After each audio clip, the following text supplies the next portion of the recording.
Hello everyone, আশা করছি আপনারা সকলেই ভালো আছেন। তো আজকের এই ভিডিওতে আপনার সাথে শেয়ার করব নগদ থেকে বিকাশে আপনি আপনার ব্যালেন্স কিভাবে ট্রান্সফার করবেন, যেটা বর্তমান আপডেটে আপনি খুব সহজে করতে পারবেন। এর জন্য আমরা নগদ অ্যাপ্লিকেশনটিকে ওপেন করব।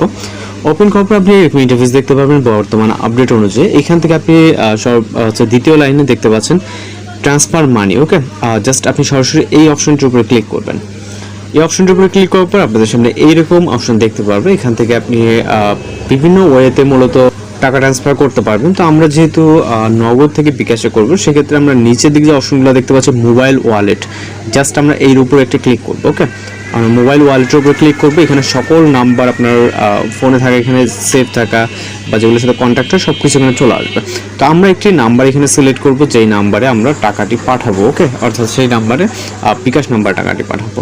তো এইখানে আপনি ওয়ালেট সিলেক্ট করতে ট্যাপ করে যে অপশনে দেখতে পাচ্ছেন এইখানে ক্লিক করতে হবে। এরপর আমরা যেহেতু বিকাশে সেন্ড করবো, সেক্ষেত্রে আমরা এখানে বিকাশ দেখতে পাচ্ছি, জাস্ট বিকাশের উপরে ক্লিক করবো। ওকে, বিকাশের উপরে ক্লিক করার পরে এখানে আপনি পরিমাণ দিতে পারবেন, আপনি কত টাকা পাঠাবেন।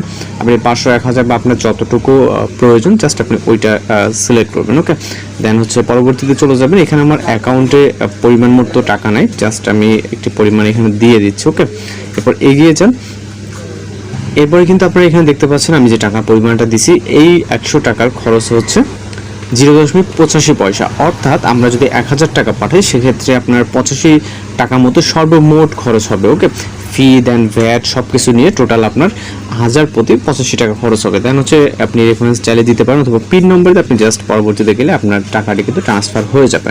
তো এইভাবেই মূলত খুব সহজে আপনি বর্তমানে বিকাশ থেকে অথবা নগদ থেকে বিকাশে কিন্তু টাকা ট্রান্সফার করতে পারবেন।